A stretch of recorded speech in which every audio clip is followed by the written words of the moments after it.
Welcome back. Time for today's three-stock lunch.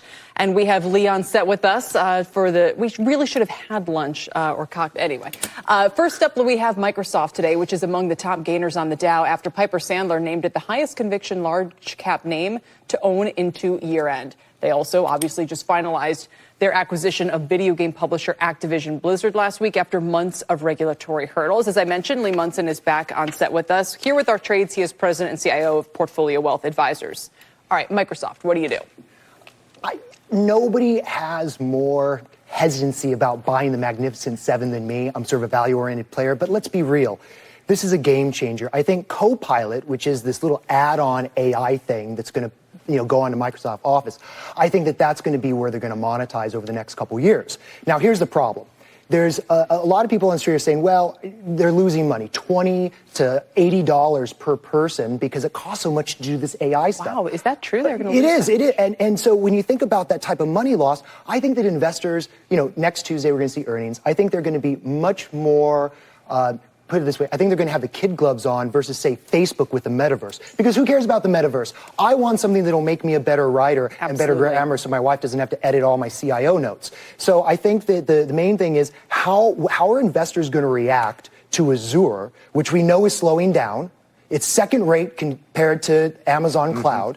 And are they going to focus on what Copilot can do, and are they also going to give it a pass card on the losses? Totally. So while I'm not saying go buy it today, I would love to consider Lee Munson buying one of the Magnificent Seven after we see next earnings and see if investors say, hey, listen, we see the future, and this is an actual AI thing that could actually make money. And also, I could care less about what OpenAI is worth. Some people say it's worth $100 billion. Microsoft is $2.5 trillion. I don't care if they're going to add on $100 billion. That's not what the point is. Yeah. Well, let's move on to Charles Schwab. It's one of the top performers of the S&P 500 after posting third quarter earnings that beat estimates. Though net income did fall by 44% year over year, you've got falling income that beats estimates. That's always kind of a squirrely recipe to me. Yeah. I think you have to look at Schwab.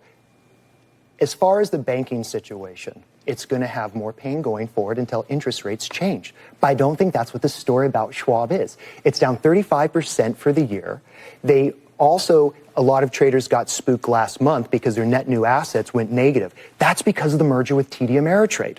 Now, what people don't get is that with that merger of TD Ameritrade, they got this thing called Thinkorswim. It's a trading platform, and it's hot. It's like the category killer. So now Schwab has the category killer for both retail trading and, let's be honest, they've got a big pocket where they can put a lot of money into R&D and really make that thing sing. The other thing is, not a lot of retail investors know, but RAs, like people like me, we use a program called iRebal, and it's our trade management software. A lot of us went to TD Ameritrade specifically to get that software. Now that it's over at Schwab, and you're an RA that wants to get busy with trading and do, thousands of trades at the same time, they've got the only place in town. That's the platform then. That's the platform. That's the platform. And, of course, Charles Schwab has a lot of custody arrangements with RAs just like you. Yeah, right? And they did not get the fallout that some thought when they had that big merger. For me, we used, just for full disclosure, I was with TD, now I'm with Schwab. The transition was very smooth, it's great,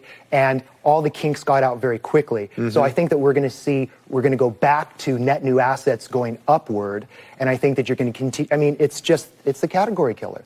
Speaking of category killers, won all of its own. Lululemon, the shares are up 10% today on news it'll be added to the S&P. There's a lot of value players who like to actually buy the stuff that's like leaving the S&P when all the indexes have to sell it and the price goes down and they go, this is dumb. Why, So putting aside, whether or not it's going to keep rising because of index inclusion, do you think that this represents fair value when you buy the stock here? No, I mean, it's up almost 9 or 10%. Wait until it backs off a little bit. Wait, just give it a week or two. Here's the thing with Lulu.